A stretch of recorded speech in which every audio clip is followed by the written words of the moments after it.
Meu nome é Ronai, sou professor de Física na Escola de Ciência e Tecnologia e ministro Introdução à Física Clássica 1 para o curso do Bacharelado em Ciência e Tecnologia. Hoje veremos a aula de número 24 do ano de 2015, segundo semestre. Objetivos.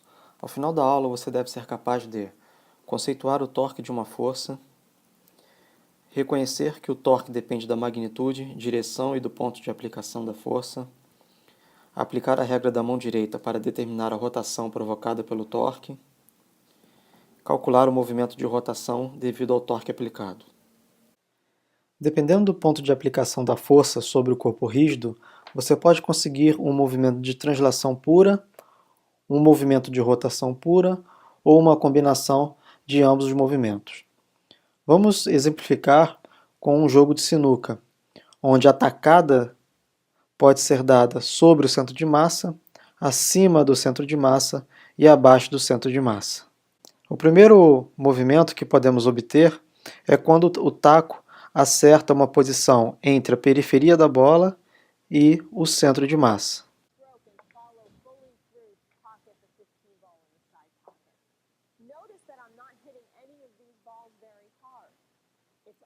Então a bola rotaciona em torno do seu centro de massa, nesse caso com uma rotação no sentido horário, mas também translada, devido à ação da força. A segunda tacada é quando a força impulsiva ela é dada sobre a periferia da bola e abaixo do centro de massa.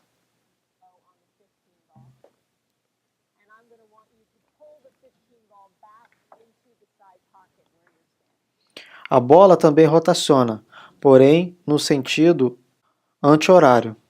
Também há, nesse caso, o movimento de translação.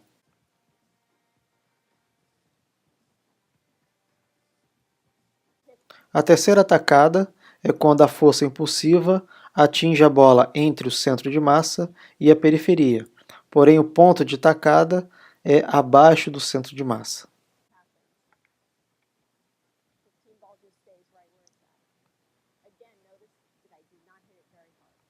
A bola novamente tem uma rotação no sentido anti-horário e uma translação antes de parar completamente. Agora você tem uma ideia do assunto que trataremos nessa aula, que é o de torque, que está associado com o movimento de rotação da bola quando a força atinge um ponto longe do centro de massa. Se a força atinge o centro de massa, você terá uma translação pura. No seu dia a dia, você aplica torques. Ao exercer uma força tangencial na borda de um disco, ele gira. Ao exercer uma força tangencial em uma tampa de um pote de geleia, você conseguirá abrir esse pote de geleia. Não somente a magnitude e a direção da força são importantes, mas também o ponto de aplicação da força. Essas três propriedades determinarão o quanto efetiva será a rotação: magnitude, direção e ponto de aplicação da força. A capacidade de uma força provocar uma rotação ou parar depende do ponto de aplicação da força. Nas três figuras, mostramos situações diferentes de pontos de aplicação da força. Na primeira figura, a força é aplicada no ponto mais extremo da gangorra e perpendicular ao comprimento da gangorra. Na segunda situação, a força é aplicada a meia distância entre o eixo de rotação e a extremidade da gangorra. A força agora faz um ângulo com o comprimento da gangorra. E na terceira situação, a força novamente é aplicada na extremidade da gangorra, porém faz um ângulo com o comprimento da gangorra. A força na situação A ela é muito mais eficiente do que na situação B e do que na situação C. Vamos entender um pouco mais sobre o efeito do torque na rotação dos corpos. Nessa figura, a força resultante F, ou a sua linha de ação, não passa pelo centro de massa, representado pelo ponto amarelo. Existe uma distância entre o ponto de aplicação da força e o centro de massa, e essa distância é representada pelo vetor R. O efeito dessa força é a rotação do corpo em torno do eixo de rotação, que nesse caso passa pelo centro de massa. A rotação ocorre no sentido anti-horário. Em relação ao centro de massa, dizemos que há um torque, que é dado pelo produto vetorial entre a distância r e a força aplicada F. Portanto, o torque é uma grandeza vetorial, perpendicular ao plano formado pelos vetores r e F. Uma vez que o torque é um produto vetorial, o seu módulo é igual ao módulo de r vezes o módulo de F vezes o ângulo entre os vetores r e F. Na figura, o ângulo entre r e F é igual a 90 graus. Na animação, a força F aplicada longe do centro de massa provoca uma rotação no sentido anti-horário. Mas o torque é um vetor. A orientação do torque pode ser horária, que atribuímos o sinal negativo, ou pode ser anti-horária, que atribuímos o sinal positivo. Uma chave de boca aplicada num parafuso pode rosquear o parafuso para baixo ou para cima. Esse sentido para baixo e para cima é o sentido do torque. Vejamos nessa ilustração. Encurvando os dedos no sentido da rotação, que nessa figura é uma rotação no sentido horário, o polegar aponta no sentido do torque. Então o parafuso será rosqueado para dentro da placa. Na segunda situação, encurvando os dedos no sentido da rotação, que no caso é o horário, o polegar aponta no sentido do torque. Então, o torque ele é dado pela regra da mão direita. Rotação no sentido horário, o torque tem o sentido do polegar. Rotação no sentido anti-horário, o torque tem o sentido do polegar. Então, as rotações podem ter sentidos horários ou sentidos anti-horários, mas o polegar sempre aponta na direção e sentido do torque.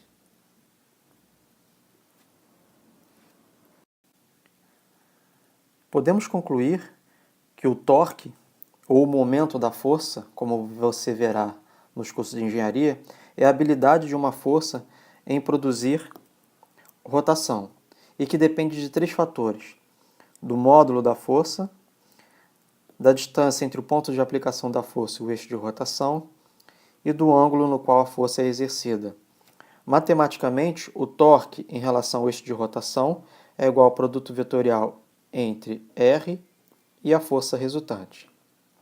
O módulo é igual ao módulo da distância R, o módulo da força e o ângulo entre R e F. O torque é o equivalente rotacional da força. Enquanto a força aplicada no centro de massa provoca a translação dessa massa, o torque provoca a rotação dessa massa em torno de um eixo de rotação. A unidade no sistema internacional do torque é o Newton vezes metro. Mas, atenção, torque não é energia. E isso ficará muito claro na nossa aula presencial. Na figura, temos um plano Y, X, uma rosca e uma chave de boca, que provoca uma rotação dessa rosca. Essa rotação ela tem o sentido anti-horário. Veja que a força aplicada a F produz um torque em torno do eixo. Entre os vetores R e o vetor F, existe um ângulo φ, que é medido em sentido anti-horário a partir da direção radial. A direção radial é a direção do vetor posição R. Φ é medido no sentido anti-horário porque a força provoca a rotação no sentido anti-horário. Agora sabemos que o torque em relação ao ponto O depende simultaneamente do módulo, direção e sentido da força. Na figura existem 3 forças, F1, F2 e F3.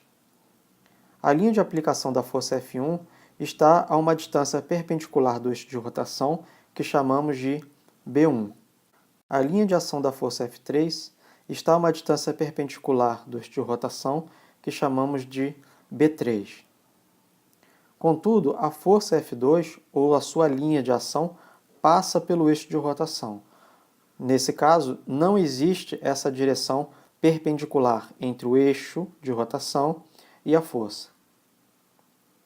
Nessa figura, o módulo da força F1 é maior que o módulo da força F2 e a força F2 tem o mesmo módulo da força F3. Chamamos essas distâncias perpendiculares às linhas de ação da força, B1 e B3, de braço de alavanca da força. Você pode representar por qualquer letra, B, R, L, o que você quiser. O conceito é que o braço de alavanca é uma distância perpendicular entre o eixo de rotação e a linha de ação da força. Na figura, o braço de alavanca B1 é menor que o braço de alavanca B3 e o braço de alavanca B2 é igual a zero, porque, por definição, é uma distância perpendicular entre a linha de ação da força e o eixo de rotação. Em relação ao ponto O torque devido à força 2 é zero, porque o braço de alavanca é zero. E o torque da força F1 é igual ao torque da força F3, porém com sentido contrário. Observe que a força F1 produz uma rotação no sentido anti-horário, e nesse caso o sentido da rotação é positivo. A força F3 produz uma rotação no sentido anti-horário, e nesse caso é negativo. Então, o torque da força 1 é igual ao negativo do torque da força 3. O torque resultante é a soma de cada um dos torques. E nesse caso, o torque resultante é igual a zero, significando que, no final das contas, esse corpo não vai rotacionar em torno do eixo de rotação. Temos uma situação de equilíbrio. Dois exemplos clássicos do ponto de aplicação da força e do braço da alavanca é a questão de abrir e fechar uma porta. Observe que nessa ilustração temos duas forças aplicadas. A força de magnitude F1 a uma distância B1 do eixo de rotação da porta e uma força F2 a uma distância B2 do eixo de rotação da porta.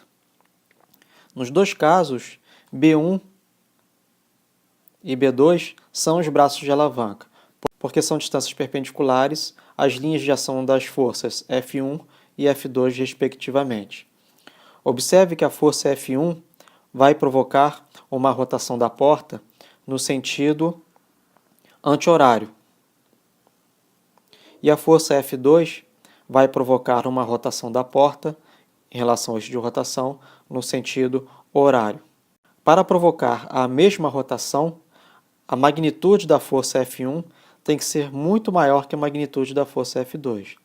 Então, a intensidade dessa força vai ser bem maior do que se você aplicar a força longe do eixo de rotação, por exemplo, na maçaneta. O segundo exemplo clássico é a bola de sinuca. Temos 4 situações. Na primeira situação, a força ela atua sobre o centro de massa. Então, não haverá rotação. A bola será lançada no movimento de translação pura. No segundo caso, a força ela está a uma distância Bzinho do eixo de rotação, ou seja, o braço de alavanca está acima do centro de massa. A força provocará um torque no sentido horário. Aplique a regra da mão direita.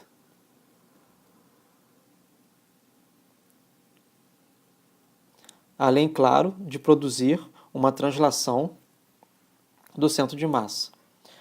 No terceiro caso, a força está aplicada abaixo do centro de massa, numa distância perpendicular Bzinho. A rotação produzida será no sentido anti-horário. Aplique a regra da mão direita. Novamente, além disso, a bola também terá uma translação. E no último caso, a força é aplicada na periferia da bola, isto é, o braço de alavanca é igual ao raio. A bola de sinuca terá uma rotação no sentido horário, mas também vai transladar, como um todo, para a direita. Essa é a situação de rolamento puro. A bola vai rotacionar e transladar sem deslizar. O torque pode ser interpretado ou calculado de dois modos. Para determinar o modo como o F provoca uma rotação do corpo em torno do eixo de rotação, podemos separar a força em duas componentes. Essa é a força resultante e uma dessas componentes é a componente radial F de R. Essa componente não provoca rotação, já que age ao longo de uma reta que passa pelo eixo de rotação. A outra componente, F de T, a componente tangencial, que é perpendicular à direção radial, tem módulo F de T igual a F seno de φ. Essa componente provoca a rotação, provoca um torque. Somente a componente tangencial da força F de T provoca a rotação. No segundo caso, podemos determinar o torque determinando a distância perpendicular à linha de ação da força. Então, nessa figura, F é a força aplicada, a linha mais fina é a linha de ação da força e temos a direção radial. Chama-se de braço de alavanca da força a distância D, que faz um ângulo de 90 graus com a linha de ação da força. O braço de alavanca tem componente dada por R seno de φ. Nesse caso, o torque é igual ao braço de alavanca vezes a força F. Tem dois modos para calcular o torque. Ou determina a força tangencial porque ela é tangente ao círculo de rotação do corpo, mas que na verdade essa força tangencial ela é perpendicular à direção radial. Ou você calcula o braço de alavanca da força, que é uma distância D, que faz um ângulo de 90 graus com a linha de ação da força. Nesse exemplo prático, você verá por que o torque é mais efetivo quando a força e a direção radial são perpendiculares. No caso da balança, a força F é aplicada na extremidade da balança e faz um ângulo de 90 graus com a direção radial. Nesse caso, o torque em relação ao pivô é simplesmente R vezes F, onde R, na verdade, é o próprio braço de alavanca, faz um ângulo de 90 graus com a linha de ação da força. Na segunda situação, a mesma força é aplicada à balança, porém a força faz um ângulo φ com a direção radial. Nesse caso, convém calcular o braço de alavanca, que é a distância D, perpendicular à linha de ação da força. Nesse caso, o torque, em relação ao eixo de rotação, é F seno de φ. Como seno de φ é um número menor que 1, o torque nessa situação, em relação ao eixo de rotação, é menor que o torque da primeira situação. O torque em relação a um eixo de rotação, nessa figura o ponto A, é escrito como produto entre R vezes a componente da força F de T. Pela regra da mão direita, nessa figura, o torque ele sai do plano do papel e provoca uma rotação no sentido anti-horário, uma rotação positiva. Essa expressão para o torque como produto entre R e F de T que traduz a rotação desse corpo em relação ao ponto A. Para tal, vamos recordar a segunda lei de Newton para translações, que se escreve como a força resultante, atuando sobre um ponto material do corpo rígido, é igual a massa vezes a aceleração. Para rotações, a segunda lei de Newton ela é escrita como o torque resultante em torno do ponto A, o eixo de rotação, é igual ao momento de inércia desse corpo rígido, ou desse ponto material em torno do eixo de rotação, vezes a aceleração angular α. Estamos dizendo então que o torque ele tem a direção da aceleração angular α, que nessa figura tem direção saindo do plano do papel, quando utilizamos a regra da mão direita. O torque fornece uma medida quantitativa de como a ação de uma força pode provocar ou alterar o movimento de rotação de um corpo. Aqui há uma completa equivalência entre a segunda lei de Newton para translações e a segunda lei de Newton para rotações. O análogo da força para rotações é o torque. O análogo da massa inercial é o momento de inércia. E o análogo da aceleração tangencial, uma aceleração de translação, é a aceleração angular alfa. A partir desse momento, vamos empregar a segunda lei de Newton para rotações para descrever a rotação de um corpo rígido em torno de um eixo de rotação. Ficar claro para você, nesse momento, é que da mesma forma que a força provoca uma alteração do movimento de translação, o torque pode provocar uma alteração da rotação. A partir de agora, é necessário destacar alguns conceitos de torque. Da mesma forma que você pode ter um movimento sem força, por exemplo, um movimento retilíneo uniforme, é possível ter uma rotação sem a existência de torque. O vetor velocidade angular é constante, notando que vetor significa que a direção, sentido e magnitude dessa velocidade angular não muda com o tempo. Assim, o torque ele é igual a zero. Para um momento de inércia diferente de zero, a aceleração angular é a derivada da velocidade angular em relação ao tempo. Se o vetor velocidade angular é constante, a aceleração angular é igual a zero. Portanto, se o torque é nulo numa direção, é porque a rotação é constante nessa direção. Pode-se dizer que as alterações dos movimentos de translação e rotação sobre um corpo rígido se devem, num primeiro momento, à força externa resultante.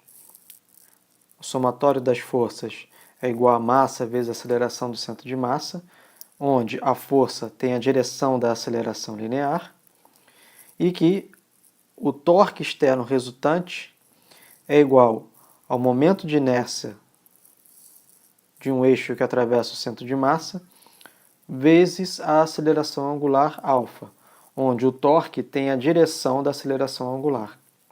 Portanto, forças e torques, eles podem criar os movimentos de translação e rotação, mas também podem alterá-los. Contudo, é possível ter movimento de translação e movimento de rotação sem a existência de força e sem a existência do torque. Significa dizer que temos um movimento retilíneo uniforme, velocidade constante, ou um movimento circular uniforme, velocidade angular de rotação constante. A soma dos torques internos provocados por duas partículas interagentes dentro de um corpo rígido em rotação é nula. Vejamos aqui essa imagem.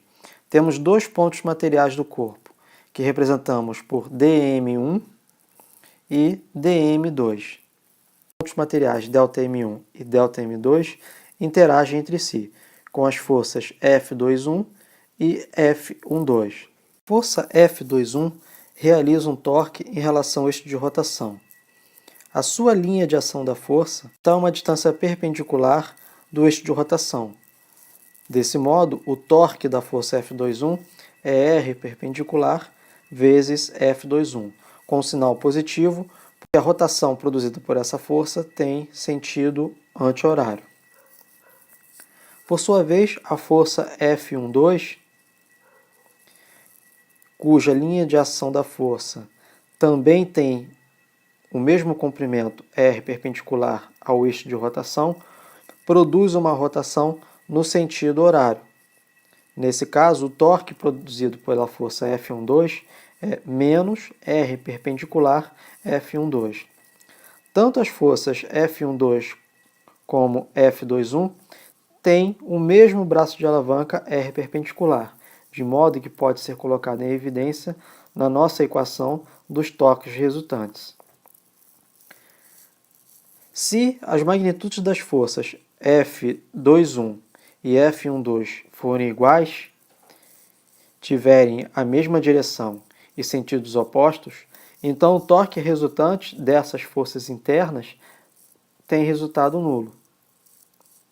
Forças desse tipo satisfazem a terceira lei de Newton. Os torques provocados por forças externas alteram a rotação de um corpo rígido. Então, na nossa expressão, faz sentido escrever torque externo em relação ao eixo de rotação φ é igual ao momento de inércia do corpo rígido em torno do eixo de rotação φ vezes a aceleração angular α. O torque externo que provoca a rotação desse corpo é representado pelo vetor na cor verde. Vale ressaltar aqui que a condição para que o torque seja zero nessa figura é que as forças F12 e F21 satisfaçam a terceira lei de Newton na sua forma forte, que significa dizer que tem a mesma magnitude, mesma direção e sentidos opostos. A forma do torque ser nulo é o caso onde o braço da alavanca seja igual a zero. Nesse caso, as forças F21 e F12 não necessariamente satisfazem a terceira lei de Newton, mas teríamos forças radiais nesse caso, significando que a linha de ação das forças cruzariam o eixo de rotação. Essas forças que têm linha de ação passando pelo eixo de rotação podem ser classificadas como forças centrais, forças que buscam o centro de rotação. Assim, a linha de ação da força intercepta o centro de forças. A magnitude de uma força central depende da distância ao centro de forças. Matematicamente, dizemos que a força é uma função da distância radial r. Esse tipo de força central não produz rotação em relação ao centro de forças. O torque em relação ao eixo de rotação, dado como produto vetorial entre r e a força, é identicamente zero, porque r e f são paralelos. Exemplos de forças centrais são as forças elásticas, a força gravitacional e a força elétrica. Outro aspecto interessante do conceito de torque é um sistema binário. Nessa figura, temos duas forças, F1 e força F2. Perceba que essas forças têm a mesma magnitude, a mesma direção e sentidos opostos. Porém, as forças F1 e F2 não têm a mesma linha de ação. Apesar dessas forças terem resultante nula, é possível ter uma rotação. A força resultante externa nula não implica que o torque seja zero. Na figura, o somatório das forças externas é igual a zero, mas o torque resultante não é zero. O torque resultante é igual ao braço de alavanca vezes a força F. É a magnitude de uma das forças somente, não é a soma das forças F1 e F2, que, como vemos, tem resultado igual a zero. Aplicando a regra da mão direita, percebemos que a força F1 provoca uma rotação do corpo no sentido anti-horário. Do mesmo modo, a força F2 provoca uma rotação no sentido anti-horário. É por tal motivo que o torque resultante de um sistema conjugado, um sistema binário, não é nulo, porque essas forças F1 e F2 produzem uma rotação no mesmo sentido. O conceito de torque é cheio de coisas interessantes. Outro aspecto interessante é que o torque devido à força-peso de um corpo pode ser calculado supondo-se que toda a sua massa esteja localizada no centro de massa. Aqui nessa figura temos um eixo de rotação e temos o centro de massa desse corpo. A força-peso atua sobre o centro de massa. Então existe uma distância entre a linha de ação da força e o eixo de rotação, que é o braço de alavanca da força gravitacional resultante. O torque resultante devido à gravidade é exercido sobre o centro de massa. E nessa figura, o torque da força-peso provocará uma rotação do corpo rígido no sentido horário. Matematicamente, dizemos que o torque da força gravitacional é o somatório de todas as distâncias r ao eixo de rotação vezes a força-peso de cada ponto material. Como a massa é um escalar, uma quantidade escalar, ela pode ser deslocada para próximo do vetor posição RI. Multiplicando essa expressão pela massa total e dividindo pela massa total, temos que esse primeiro termo, antes do sinal de produto vetorial, é a coordenada do centro de massa. E o produto m vezes g é o peso. Conclui-se que o torque da força gravitacional é a coordenada do centro de massa, produto vetorial, a força-peso. Assim, repetimos que o torque devido à força-peso de um corpo pode ser calculado supondo-se que toda a sua massa esteja concentrada no centro de massa. Vimos até agora nessa aula que o torque é o análogo das forças para rotações. Vamos continuar fazendo algumas equivalências. Sabemos que para as translações, o teorema trabalho-energia cinética se escreve como o trabalho total é igual à energia cinética final menos a energia cinética inicial, e que o trabalho total é a integral da força, produto escalar, o deslocamento. E isso é igual à variação da energia cinética. Mantendo as nossas equivalências, podemos dizer que o trabalho total é igual à energia cinética de rotação final menos a energia cinética de rotação inicial. E que o trabalho total pode ser escrito como o torque, produto escalar, o deslocamento angular, dθ, e isso igual à variação da energia cinética. Temos aqui, então, uma equivalência entre massa e momento de inércia, velocidade de translação e velocidade de rotação, força e torque, deslocamento linear e deslocamento angular.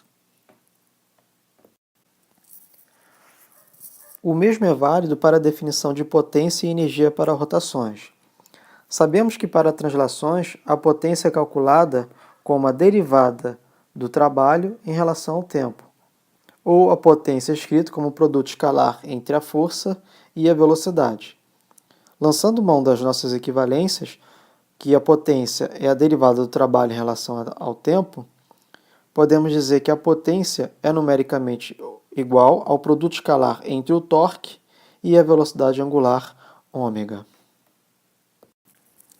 Finalmente, nessa aula, você tem todos os aspectos teóricos e conceituais para estudar as rotações em torno de eixos fixos. Para um sistema de partículas ou corpo rígido que rotaciona em torno de um eixo fixo, em relação a um eixo que atravessa o centro de massa, você pode usar a segunda lei de Newton para as rotações, que o torque em relação ao eixo de rotação é igual ao momento de inércia do corpo rígido, que rotaciona, vezes a aceleração angular desse corpo rígido. Nessa aula, você pode utilizar a simulação que está disponível no PDF. Para a solução de exercícios, você deve identificar o eixo em torno do qual o objeto gira, identificar as forças e determinar suas distâncias em relação ao eixo de rotação. Na maioria dos problemas será de utilidade desenhar um diagrama de corpo livre também. Depois, identificar os torques causados pelas forças e os sinais dos mesmos, isto é, se os torques são positivos ou negativos. Depois, determinar o momento de inércia ou, se necessário, calculá-lo a partir da integral ou do teorema dos eixos paralelos e, em algumas vezes, utilizar a cinemática rotacional para obter os deslocamentos angulares e as velocidades angulares. Assim, você será capaz de resolver uma série de exercícios de rotações em torno de eixo fixo ou rotações em termos de eixos móveis, que nesse caso devem atravessar o centro de massa ou o eixo instantâneo de rotação. Nesses slides, identifique os eixos de rotação fixos e os eixos de rotações móveis. São esses exercícios que serão resolvidos na nossa aula presencial. Chegamos ao final da nossa aula número 24.